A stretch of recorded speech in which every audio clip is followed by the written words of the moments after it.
여호수아 10장 28절부터 43절까지 읽겠습니다. 그날에 여호수아가 막게다를 취하고 칼날로 그 성읍과 왕을 쳐서 그 성읍과 그 중에 있는 모든 사람을 진멸하여 한 사람도 남기지 아니하였으니 막게다 왕에게 행한 것이 여리고 왕에게 행한 것과 일반이었더라. 여호수아가 온 이스라엘로 더불어 막게다에서 림나로 나아가서 림나와 싸움에 여호와께서 또 그 성읍과 그 왕을 이스라엘의 손에 붙이신지라. 칼날로 그 성읍과 그 중에 모든 사람을 쳐서 멸하여 한 사람도 남기지 아니하였으니 그 왕에게 행한 것이 여리고 왕에게 행한 것과 일반이었더라. 여호수아가 또 온 이스라엘로 더불어 림나에서 라기스로 나아가서 대진하고 싸우더니 여호와께서 라기스를 이스라엘의 손에 붙이신지라. 이튿날에 그 성읍을 취하고 칼날로 그것과 그 중에 모든 사람을 쳐서 멸하였으니 림나에 행한 것과 일반이었더라. 때에 게셀 왕 호람이 라기스를 도우려고 올라오므로 여호수아가 그와 그 백성을 쳐서 한 사람도 남기지 아니하였더라. 여호수아가 온 이스라엘로 더불어 라기스에서 에글론으로 나아가서 대진하고 싸워 그날에 그 성읍을 취하고 칼날로 그것을 쳐서 그 중에 있는 모든 사람을 당일에 진멸하였으니 라기스에 행한 것과 일반이었더라. 여호수아가 또 온 이스라엘로 더불어 에글론에서 헤브론으로 올라가서 싸워 그 성읍을 취하고 그것과 그 왕과 그 속한 성읍들과 그 중에 모든 사람을 칼날로 쳐서 하나도 남기지 아니하였으니 그 성읍과 그 중에 모든 사람을 진멸한 것이 에글론에 행한 것과 일반이었더라.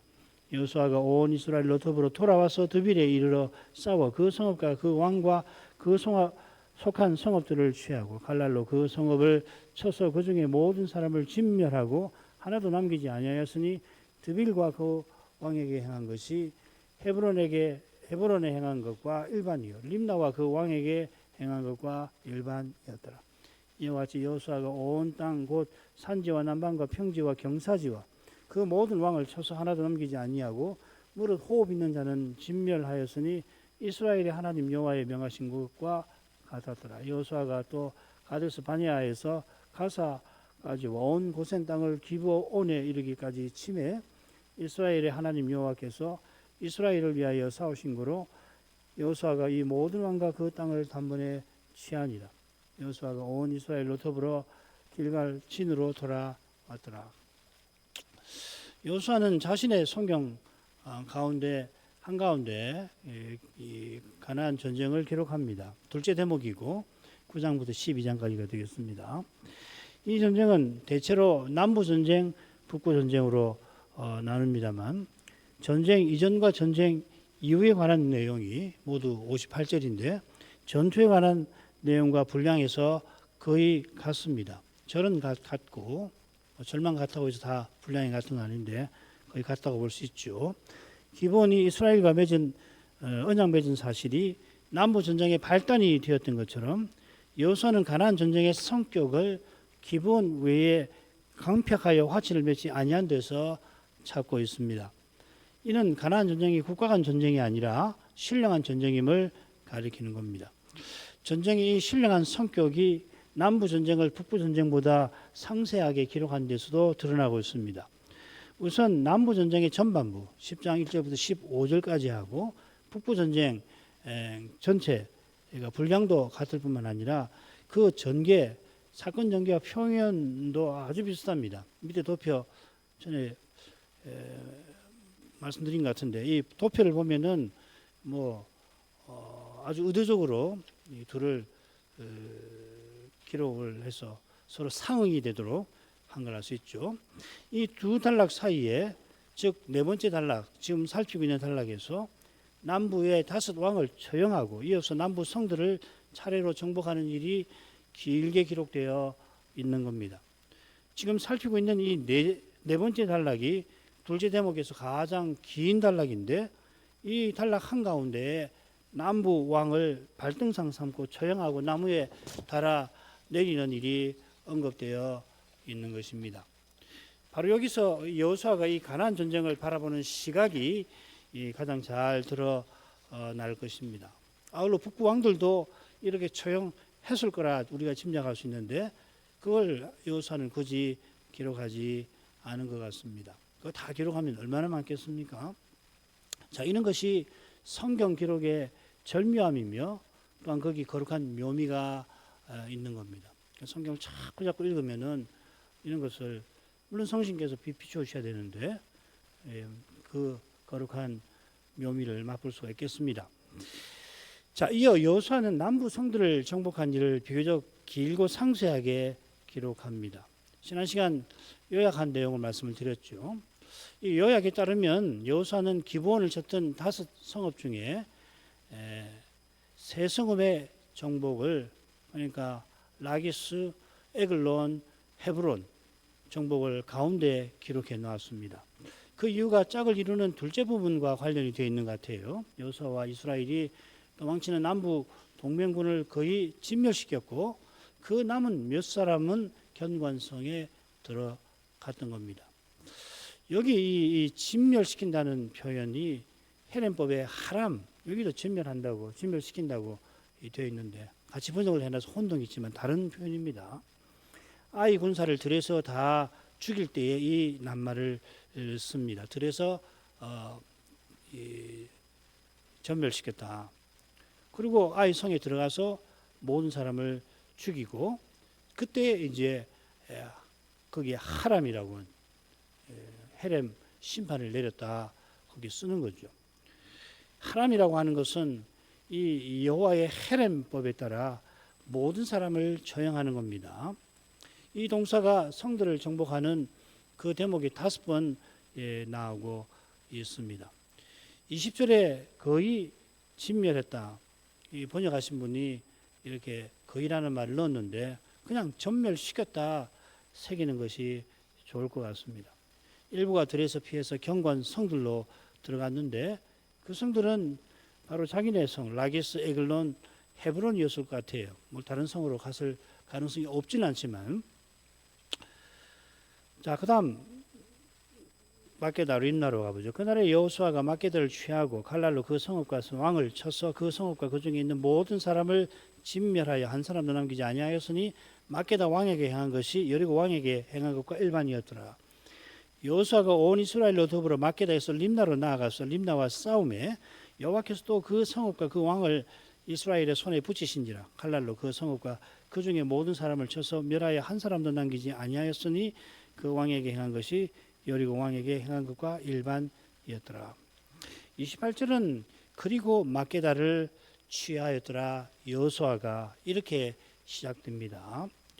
여호수아가 막게다 정복을 바로 앞서 다스 땅 처형한 이야기와 딱 붙여가지고서 이야기를 하는 겁니다. 반면에 이어지는 다스 성읍을 정복할 때는 똑같은 형식으로 사건을 기록하고 있습니다. 도표 보시면은 림나, 라게스, 에글론, 헤브론 두빌 보면 여호수아가 온 이스라엘로 더불어 어디에서 어디로 나아가 누구누구와 싸운다. 대략 그런 것이죠. 그죠? 뭐 대진한다는 말이 있기도 하고 또 나아간다 하다가 헤브론은 올라간다고 했고 드빌은 좀 다르죠. 그죠? 이건 설명을 곧 하겠습니다. 그러니까 똑같은 것 같은데도 미묘하게 다르게 쓰고 그 낱말 하나를 가지고서 상당한 의미를 담아 가지고서 우리로 하여금 이 사건이 어떻게 되었을까를 추측하도록 하는 것 같습니다. 낱말 하나로 말이죠. 나아가다, 올라가다, 돌아온다, 뭐 이런 말이죠. 이게 낱말 하나잖아요. 돌아온다는 말이 낱말 하나인데 곰곰이 생각해 보면 돌아와서 드빌에 이른다. 그게 어디서 돌아온단 말을 왜 썼을까 생각해 볼 만하지 않습니까? 곰곰이 생각해 보면은 뜻이 분명히 있죠. 자, 이런 걸 간단히 말씀을 오늘 좀 드리겠습니다. 지난번에 요약하고 그냥 지나가려고 했는데 그렇게 성경을 그렇게 해서는 안 되겠구나 하고서 조금 자세한 감이 있지만은 우리가 성경을 어떻게 읽어야 할 것인가 생각할 요량으로도 조금 더 이번 1시간 더 공부를 하려고 합니다. 자, 여호수아가 다스 땅을 처형한 그날에 막게다를 취한다 그랬습니다. 라카드라는 말인데 이게 흥미롭게 림나에만 쓰이질 않습니다. 물론 림나도 그 성읍과 그 왕을 여호와께서 이스라엘 손에 붙이셨고 이스라엘이 그 성읍과 그 중에 모든 사람을 칩니다. 그런데도 이스라엘이 림나를 취하였다 하는 표현은 쓰지를 않습니다. 왜 그럴까? 또한 또 하나 중요한 단어가 있습니다. 하람이란 동사도 마찬가지인데 이 여호수아가 막게다와 림나를 묶어서 읽게 하는 거 아닌가? 저는 그렇게 아무리 생각해봐도 그거 같아요. 막게다를 취하였다는 것은 여호와께서 막게다를 여호와의 손에 붙이신 것을 가리킬 것 같습니다. 그래서 이 정복한 성을 정복한다 할 때 여호와께서 이스라엘 손에 붙이셨다, 이스라엘이 취한다, 락하드했다 하는 두 표현이 어떤 데는 쓰이기도 하고 안 쓰이기도 그래요. 막게다는 여호와께서 이스라엘 손에 붙이셨다는 표현이 없습니다.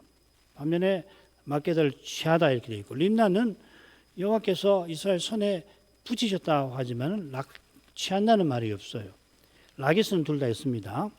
에글론하고 헤브론은 이스라엘 손에 붙이셨다는 표현이 없어요. 그런데 취한다는 표현이 있고 드빌도 마찬가지입니다. 도표를 보면 여호와께서 이스라엘 손에 붙이신 것과 이스라엘이 그 성을 취했다는 표현이 둘 다 나오는 것은 한가운데 라기스밖에 없습니다. 이스라엘이 어떤 성을 취한 것은 당연히 여호와께서 그 성을 이스라엘 손에 붙이신 덕분이겠죠. 없다고 해서 하나님이 이스라엘 손에 붙이지도 않았는데 지네가 가서 취했다 이렇게 해석할 수 없지 않겠습니까? 여호와께서 그 성을 이스라엘에게 주셨고 그 손에서 이스라엘이 성을 받은 거죠. 여호와께서 가나안에 가정한 성들을 이스라엘 손을 빌러서 심판하시는 겁니다. 그럼 왜 있고 없고 하는 걸까? 첫째로는 이 암기를 위한 것 같아요. 이 암기를 위한 것. 막게다의 경우에는 여호수아가 막게다를 취하고 성읍과 왕을 치고 모든 사람을 진멸했다 했습니다. 그러니까 이걸 읽고 여호수아가 직접 막게다 사람 전부를 친 건 아니겠죠. 그렇게 해석한 사람이 어디 있겠습니까? 이는 바로 앞에 보면 여호수아가 다섯 왕을 쳐 죽이고 다섯 나무에 미어 달았다 했는데 다섯 왕 죽인 것이야 여호수아가 칼을 가지고서 칠 수 있을 겁니다. 훗날의 사무엘처럼. 그렇지만 시신을 나무에 메어 단다. 어떻게 혼자 그렇게 할 수가 있겠습니까? 그럴 리가 없을 겁니다. 이게 다 제가 굳이 하지 않아도 다 알아들을 말인데 이어 여호수아가 명함에 사람들이 나무에 메어단 시신을 내렸다 해요. 나무의 다른 일도 여호수아가 명령했겠죠. 이런 표현법은 여호수아가 정치하지 못해서가 아니고 자기가 중보 직분자인 것을 드러내는 겁니다. 그처럼 이어 나오는 다섯 성읍의 경우에는 여호수아가 온 이스라엘로 더불어 성들을 정복했다 표현했고 그만한 의미를 담고자 한 거겠죠. 아울러 다섯 성의 정복의 이 표현을 일관되게 쓰는 것도 여호수아의 강조점과 붙어 있겠습니다. 여호수아가 칼날로 성읍과 왕을 쳤다고 했습니다. 이 칼날로 쳤다 하는 표현이 여섯 성 정복에 다 나옵니다. 이 표현은 무엇보다 여호와께서 친히 심판하지 않고 여호수아와 이스라엘의 손으로 심판하신 것을 가리킬 겁니다. 여호와께서 큰 우박으로 치신 사람이 이스라엘이 칼로 쳐서 죽인 사람보다 더욱 많았다고 했습니다. 칼날로 성읍을 쳤다 하는 것은 당연히 성읍 사람을 친 것이겠죠. 칼날로 쳤는데 이는 그 성읍과 그 중에 모든 사람을 진멸한 것이다 했습니다. 칼날로 칠 행위가 헤렘법을 시행한 거다. 성읍을 쳤다. 그 성에 벽을 쳤겠습니까? 이런 것이 표현법인데 헤렘법을 시행한 것입니다. 이런 뜻이 한 사람도 남기지 아니하였다는 표현에도 헤렘 심판을 시행한 거다 하는 겁니다. 여호수아는 막게다 정복을 기록하면서 마지막에 막게다 왕에게 행한 것이 여리고 왕에게 행한 것과 일반이었더라 덧붙입니다. 이는 무엇보다 막게다 정복이 여리고 정복과 같이 거룩한 전쟁이라고 보여주는 겁니다. 여호와께서 여리고를 진멸하셨습니다. 여리고는 사람만 아니라 짐승도 죽이고 그 위에 성을 아예 불살라 버리셨습니다. 그 이유가 레위기 성결법전에 따른 것이죠. 하나님의 거룩하신 안목에는 가나안의 다른 성이 여리고와 똑같이 심판받아 마땅합니다. 여리고만 유독 더 악했다 아니죠. 그러나 이스라엘이 이 가나안 땅에서 제사장 나라와 거룩한 백성으로 서나가게 하시려고 다른 성들은 여리고와 달리 사람만 죽이라 하신 겁니다. 이것이 둘째로 막게다 왕을 여리고 왕에 비추어서 언급한 것과 관련될 겁니다. 림나에도 해당되는 겁니다. 막게다가 여리고만큼 진멸당한 건 물론 아니죠. 막게다를 진멸한 다음에 여호수아가 온 이스라엘을 더불어 림나를 정복합니다. 온 이스라엘과 더불어 이렇게 새겼는데 실은 어떻게 됐냐면요. 여호수아와 온 이스라엘이 그와 더불어 이렇게 되었습니다. 원문이 이렇게 되어 있습니다. 결국 같은 뜻이긴 한데 온 이스라엘이 여호수아와 함께 거룩한 전쟁에 쓰임받은 것을 여호수아는 분명히 밝히는 겁니다. 우리 번역도로 하면은 여호수아가 주도해서 온 이스라엘을 데리고 왔다 이렇게 되잖아요. 그런데 원문은 여호수아와 온 이스라엘이 그와 더불어 이렇게 되었습니다. 지금 부활하신 그리스도께서 거룩한 전쟁을 벌이시는데 거기에 주님의 몸과 지체인 우리를 써 주시는 겁니다. 그 전쟁의 거룩함이 죄와 죽음의 권세에 대한 마귀와 세상과 육신의 동맹군에 대한 전쟁인 데서 생생히 드러납니다. 에베소서 6장 10절 이하죠. 그처럼 그리스도의 남은 고난을 채우는 신비한 방식에서 그 거룩함이 환히 드러납니다. 여호수아와 이스라엘도 신령한 전쟁을 참여하지만 그때는 이 국가 간 전쟁을 치르는 방식으로 이루어집니다. 신약과 그런 점이 다르죠. 막게다 본질에서는 같습니다. 본질에서 같은 그것을 이 구약 성경에서 찾아내는 것이 성경 해석이 대단히 중요한 것이겠죠. 막게다에서 여호수아가 림나로 갑니다. 막게다가 어딘지 확실치 않아요. 어떤 지도를 보면은 막게다가 림나 북부에 있고 어떤 지도는 반대로 림나 남쪽에 있습니다.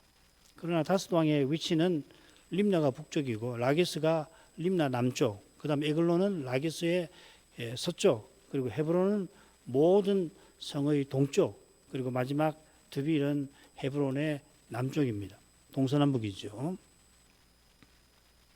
대체로 다섯 성읍은 남부 지역의 동서남북을 대표하는 것처럼 보입니다. 아울러 여호수아는 무엇보다 남부 지역을 대표하는 다섯 왕의 세 도시를 정복하려 하면서 다른 도시들도 아울러 정복하려 했던 것 같습니다. 림나의 나머지 내용은 거의 이미 살폈습니다. 라기스로 가죠. 라기스 에글론. 여호수아가 또 온 이스라엘로 더불어 림나에서 라기스로 나가서 대진하고 싸우더니 여호와께서 라기스를 이스라엘 손에 붙이신지라 이튿날에 그 성읍을 취하고 칼날로 그것과 그 중에 모든 사람을 쳐서 멸하였으니 림나에 행한 것과 일반이었더라. 때에 게셀 왕 호람이 라기스를 도우려고 올라오므로 여호수아가 그와 그 백성을 쳐서 한 사람도 남기지 아니하였더라. 여호수아가 온 이스라엘로 더불어 라기스에서 에글론으로 나가서 대진하여 싸워 그날에 그 성읍을 취하고 칼날로 그것을 쳐서 그 중에 있는 모든 사람을 당일에 진멸하였으니 라기스 행한 것과 일반이었더라. 여호수아는 라기스 정복을 설명하면서는 대진하고 싸웠다 합니다. 이 대진한다는 표현이 에글론에 한 번 더 나옵니다. 이 두 군데만 나옵니다. 아울러 두 성을 정복할 때는 시간의 표현이 나오죠. 라기스는 대진하고 싸우는데 이튿날에 성을 취하였고 에글론은 그날에 취하였다 했습니다. 반면에 다른 성의 경우에는 이 대진한다는 표현도 없고 역시 시간을 가리키는 표현도 나오지 않습니다. 이런 이 독특한 독특성 때문이겠죠. 어떤 영어 번역본을 보니까 대진한다는 말은 in camp, 진을 친다는 말 아닙니까? 대신에 이 포위한다 이렇게 번역을 해놨습니다. ESV나 RSV는 그렇게 siege라고 이렇게 포위한다 이렇게 새겼습니다. 이 라기스나 에글론 성의 모양이 다른 성읍과 달랐을 수도 있겠습니다만 고고학 연구를 통해서 확인할 수 있겠죠. 그러나 그 사실을 단정하기가 힘들 뿐만 아니라 제가 갖고 있는 지식으로는 힘들고요. 더욱이 이 포위한다는 말이 있거든요. 허니서는 사바브라는 말인데 라기스의 경우에 이튿날 성을 취한 것으로 보아 다른 성보다 이 라기스는 성을 방어하는 데 유리했던 것 같습니다. 어쩌면 다른 성들의 경우도 대진하고 싸웠는데 생략한 것이 아닌가. 다 진을 펼치고 전쟁을 하지 진을 펼치지 않고 하는 전쟁이 있을까. 라기스의 경우에는 왕이 나오질 않습니다. 마케다에서 여호수아가 다스 왕을 칠 때 이 라기스 왕을 처형을 했으니까 성을 정복할 때는 왕이 없었던 모양입니다. 에글론도 라기스처럼 여호수아가 왕을 죽인 내용이 없죠. 마케다에서 죽였으니까. 근데 헤브론은 있어요, 그죠? 이건 조금 더 생각하십시다. 여호와께서 라기스를 이스라엘의 손에 붙이셨습니다. 우리말 성경은 주어가 분명치 아니한데 여호수아가 이튿날 라기스를 진멸했다, 이렇게 되어 있습니다. 여호수아와 이스라엘이 라기스로 갖고 대진하여 싸웠던 것처럼 이스라엘이 진멸하고 여호수아가 진멸을 명하고 이스라엘이 집행했겠죠. 여호수아와 이스라엘이 라기스에 행한 일은 림나에 행한 것과 일반이었습니다. 림나 왕에게 행한 것이 여리고 왕에게 행한 것과 일반이었듯이 라기스도 림나처럼 진멸을 당했다 하는 말이겠습니다. 아울러 여호수아는 이스라엘이 남부 지역에서 거룩한 전쟁을 차례로 수행해 나간 것을 표현하려고 바로 앞에 성에 행한 것과 일반이었더라, 이러한 표현법을 쓰는 것이 아닌가. 림나는 일종의 기점처럼 출발점처럼 중요한 출발점처럼 언급되어 있습니다. 이건 드빌 정복에서 이 주제는 살필 수가 있을 겁니다. 그때 게셀 왕 호람이 라기스를 도우려고 올라왔습니다. 이 게셀은 어디냐면 기브온, 지금 기브온이 지금 가나안 중부라고 볼 수 있고 중앙 쪽이라고 볼 수 있는데요. 그 기브온에서 서쪽으로 가면 있는 도시입니다. 그러니까 지금 이 라기스에서 상당히 북쪽에 있습니다. 여호수아와 이스라엘이 멸한 왕의 목록을 보면 게셀 왕이 라기스 왕, 에글론 왕 다음에 나옵니다. 중앙에 나오는 게 아니라 중간에 나오는 것이 아니라. 아울러 여호수아 16장 마지막에 보면 에브라임 자손이 게셀에 가는 가나안 족속을 쫓아내지 않았다 하는 내용이 나옵니다. 여기 주목할 표현이 게셀 왕이 라기스를 도우려고 올라왔다 하는 겁니다. 게셀은 그 여리고에서 옆으로 서쪽으로 가면은 벳호론이라고 하는 데 있고 그 아래 벳호론, 하부 벳호론에 있는데 게셀에서 라기스로 올라가려면은 고지로 올라와야 해서 그랬는지, 혹시는 게셀이 라기스를 섬기는 관계라 그랬는지, 아니면 다른 이유가 있는지 알기가 어렵습니다. 둘 중에 하나 같긴 한데 정확히 모르겠습니다. 아울러 게셀 왕이 라기스를 도운 일이 남부 성들을 정복하는 기록에서 한가운데 나오는 점에 주목할 만합니다. 이스라엘이 멸한 남부 지역 왕들이 13명이 여호수아 12장 10절부터 16절 상반절까지 나옵니다. 13명이 나옵니다. 그런데 여호수아 10장에 등장하는 왕과 성은 9이지요. 다섯 왕이 있었고, 그 다음 마케다, 림나, 그 다음에 게셀, 드빌, 이렇게 해서 9이죠. 그죠? 나머지 4왕과 성이 남부전쟁에서 전혀 참전하지 않았다고 단정하기 어렵죠. 참전했겠죠. 그러니까 죽인 왕의 목록이 나오지 않겠습니까? 그리고 9장 1, 2절에도 보면 다 함께 일심으로 이스라엘과 대적하려고 했다 했으니까 기본을 제외하고 모든 가나안 왕과 성이 이스라엘과 여호수아와 더불어 싸우려고 한 중요한 하나의 사례로서 이 게셀 왕의 참전이 여기 언급되어 있는 것 같습니다. 그러니까 기록된 것만 일어난 사건이라고 단정할 필요가 없는 거죠. 그죠? 그래서 중앙에다 기록을 해놓은 거 아닌가. 여호수아가 게셀 왕과 그 백성을 쳐서 한 사람도 남기지 않았습니다. 라기스에 올라온 모든 군대를 전멸시켰습니다. 그러나 게셀은 에브라임의 불순종 때문에 진멸되지는 않았던 것입니다. 이 마지막 맺은 말에서도 생각하겠습니다.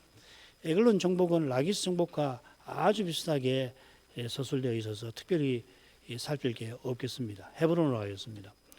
여호수아가 또 온 이스라엘로 더불어 에글론에서 헤브론으로 올라가서 싸워 그 성읍을 취하고 그것과 그 왕과 그 속한 성읍들과 그 중에 모든 사람을 칼날로 쳐서 하나도 남기지 아니하였으니 그 성읍과 그 중에 모든 사람을 진멸한 것이 에글론에 행한 것과 일반이었더라. 에글론에서 헤브론으로 나아갔다 하지 않고 올라갔다 하였습니다.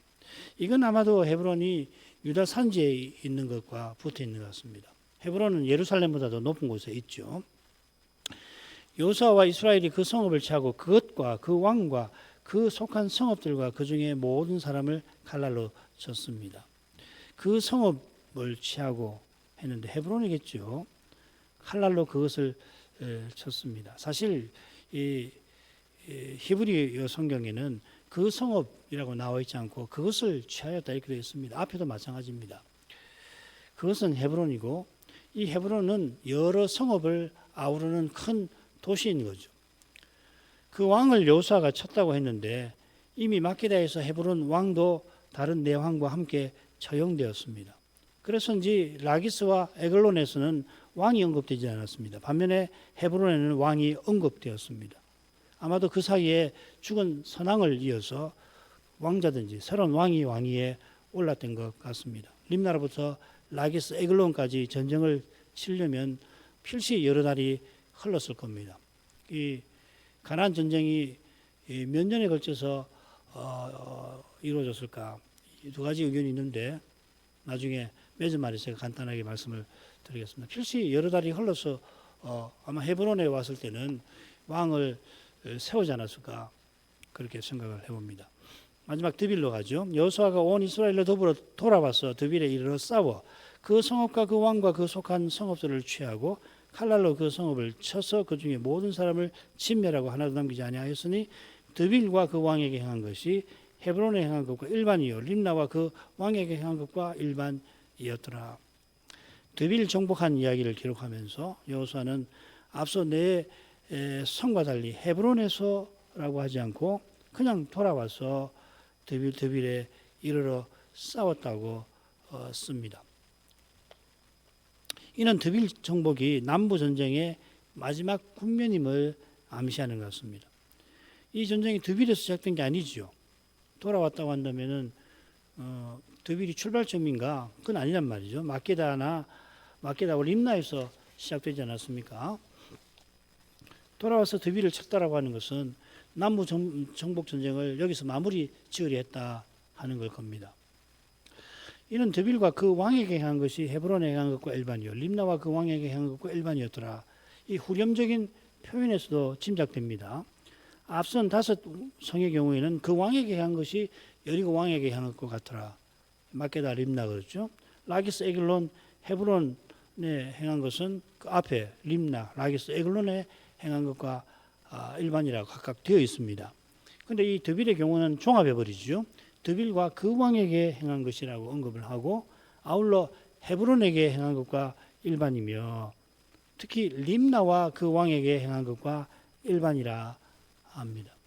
이 역시도 드빌 정복이 이 남부 정복 전쟁의 마지막 국면임을 피날레가 되는 거죠. 가리키는 겁니다. 이런 데서 여호수아가 얼마나 정확하면서 정교하고 또 심오하게 사건들을 기록해 나가는가를 짐작할 만합니다. 아주 간단하게 기본적인 사실만 지금 우리가 살피는 거 아니에요. 이런 걸 토대로 해서 댁에서 여호수아서를 혹 읽으실 기회가 된다면은 왜 이렇게 썼을까? 뭘 말하려고 했던 걸까? 이 전쟁은 어떻게 치러졌고 어떤 양상이었을까? 생각해 보시면 도움이 될 것 같습니다.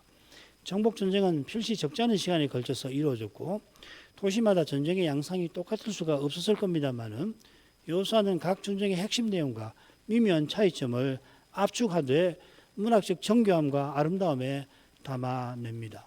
전쟁 이야기가 아름답다고 이야기하는 참 모순일 수 있는데 우리는 성경의 아름다움을 발견할 수 있지 않습니까? 여호수아가 사용하는 문학적 기법은 고대 근동의 문학적 규약과 전혀 무관하지 않을 겁니다. 그건 뭐 조금만 연구해 보면은 이 바벨로니아의 문학 같은 거 번역된 거 비교해 보면은 기법이 비슷한 게 있거든요. 그러니까 문학적 기법을 뭐 여호수아도 가져다 쓸 수가 있겠지만은 여호와께서 행하신 구속 역사와 그 역사를 이루신 거룩한 교훈을 신령하게 담아내는 정교하고 아름다운 그릇과 같아 할 겁니다. 지난 지난 시간이든가요. 저 같은 박사 논문을 비판했던 것을 기억하시기를 바랍니다. 구성 역사를 무시해가면서 고대 근동의 문학적 그 규약이라고 하는 것을 컨벤션을 가져다가 썼다. 동의할 수 없습니다. 자, 마지막으로 하죠. 이와 같이 여호수아가 온 땅 곧 산지와 남방과 평지와 경사지와 그 모든 왕을 쳐서 하나도 남기지 아니하고 무릇 호흡이 있는 자는 진멸하였으니 이스라엘의 하나님 여호와의 명하신 것과 같았더라. 여호수아가 또 가데스 바네아에서 가사까지와 온 고센 땅을 기본에 이르기까지 침해, 이스라엘의 하나님 여호와께서 이스라엘을 위하여 싸우신 거로 여호수아가 이 모든 왕과 그 땅을 단번에 취하니라.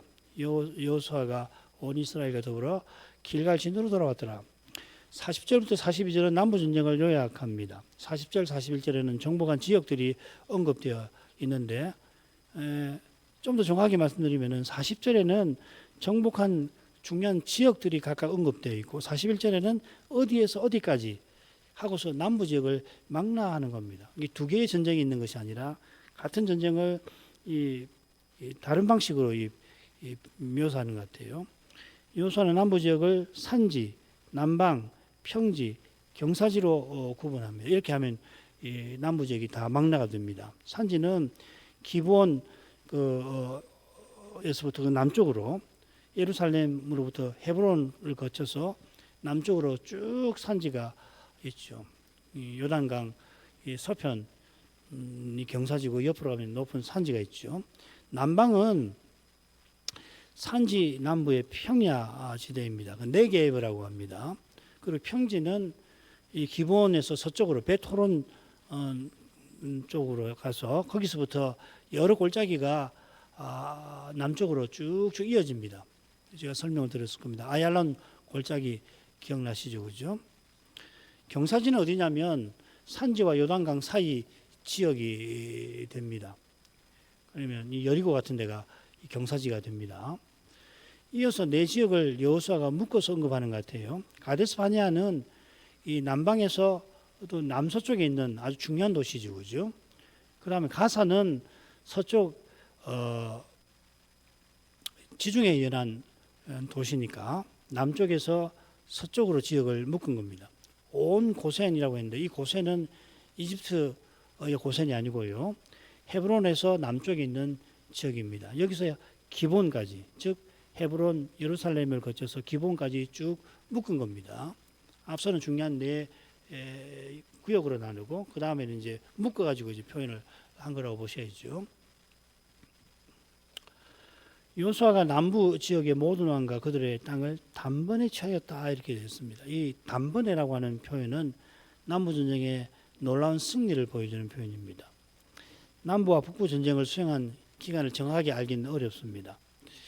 여호수아 14장을 보면은 갈렙이 기업의 땅을 얻는 대목에서 자기 나이를 85세라고 밝히고 자기가 40세에 가나안을 정탐을 했다고 했습니다. 이 갈렙의 나이를 고려를 하면 대략 6년 혹은 7년 동안 정도 되는 것 같아요. 가나안을 들어와서 그 다음에 이제 갈렙이 기업을 요구하던 그때까지가 6, 7년이 지난 시점이죠. 그러니까 여호수아 9장, 10장, 11장, 12장 기간이 6, 7년으로 잡아야 되지 않나. 어떤 데 보니까는 1년으로 잡은 데가 있어요. 그건 너무 짧게 잡은 게 아닌가. 승리의 비결이 여호와께서 이스라엘을 위하여 싸우신 데 있다고 이어 밝히죠. 아울러 단번에라고 하는 것은 이후에 이스라엘 지파가 기업으로 얻은 것을 차례로 정복해야 할 것을 가리키는 겁니다. 그냥 단번에 전쟁 전체를 크게 승리를 거뒀다는 얘기겠죠.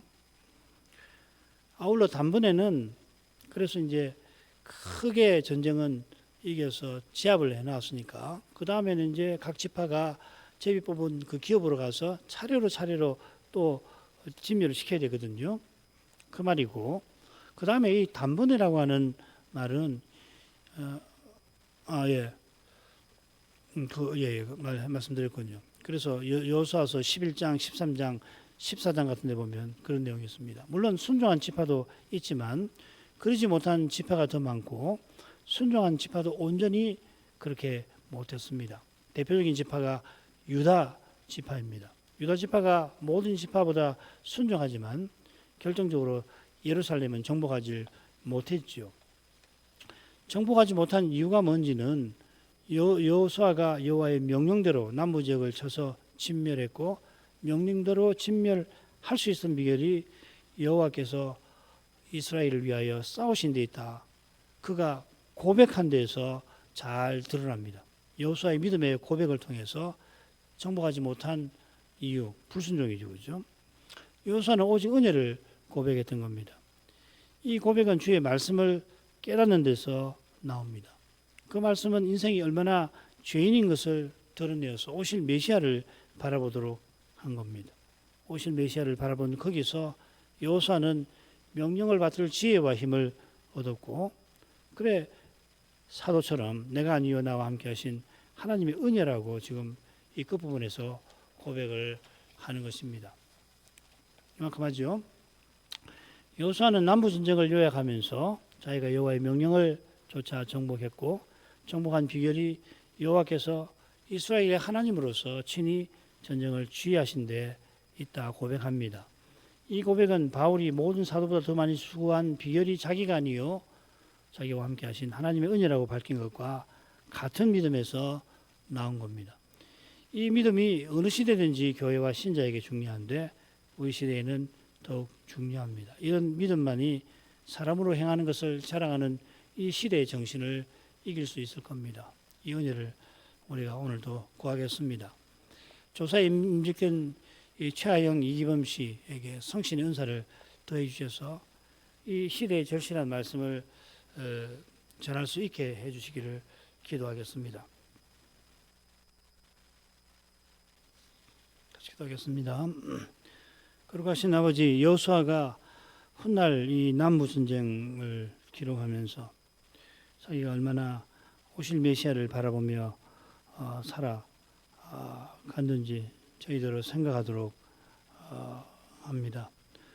그가 치렀던 전쟁들을 살필 때에 그 전쟁들이 승리로 점철된 것이긴 하지만 생사가 한순간에도 갈리는 그 전쟁터에서 때때로 자기 민족의 존망이 결정되는 거기서 지도자로서 그가 얼마나 여호와를 전심으로 의지했을지 짐작하고 남음이 있습니다.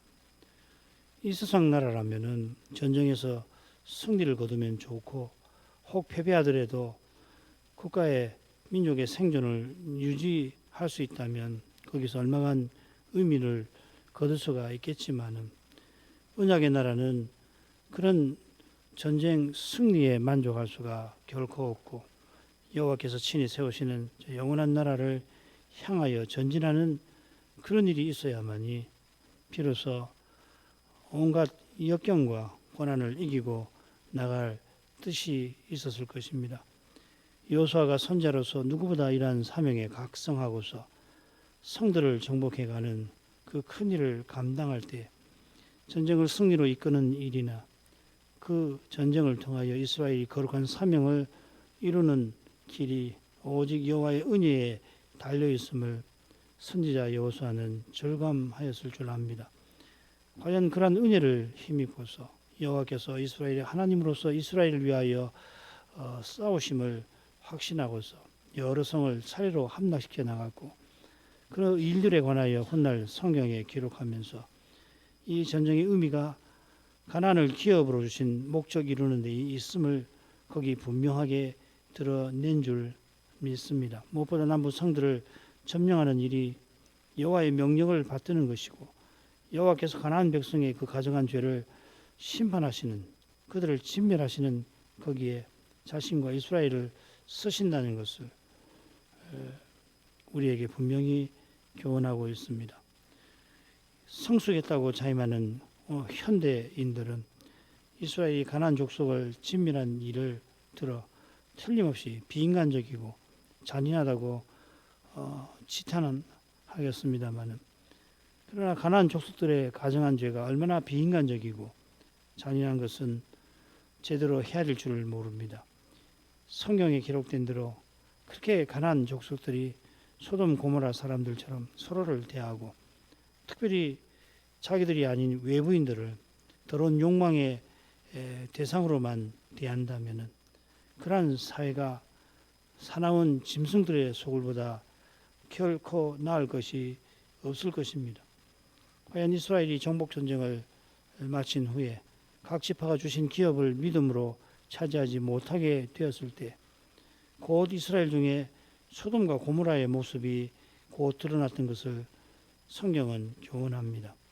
세상 나라도 그런 일이 있다면 너무도 열악함으로 사람 살만한 곳이 되기 힘들겠지만 언약의 나라에서 믿음으로 살아가는 이에게 그런 현실은 너무도 두렵고 끔찍한 일이 아닐 수가 없겠습니다.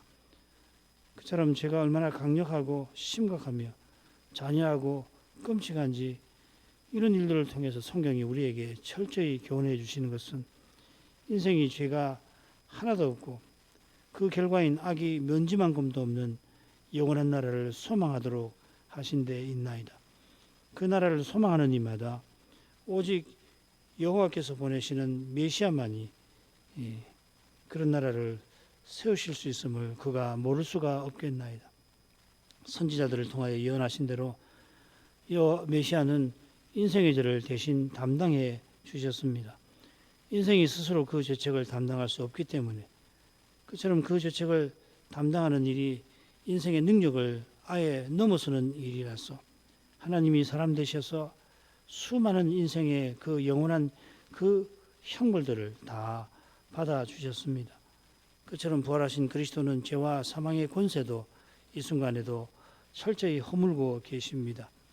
이런 놀라운 일에 관하여 우리 인생들이 깨달을 수 있도록 여호와께서 예적부터 선자들을 일으켜서 오실 메시아를 전하게 하셨습니다. 여호수아서에도 그리스도를 바라보게 하옵소서. 그처럼 오직 그리스도만이 우리의 구원이요 소망이심을 고백합니다.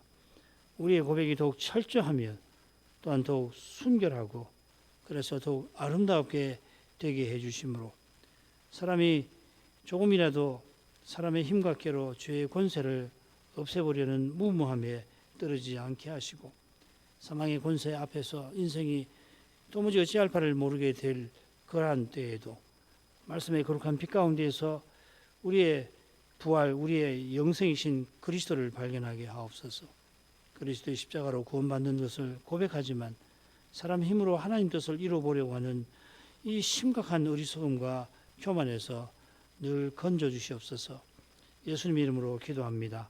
아멘.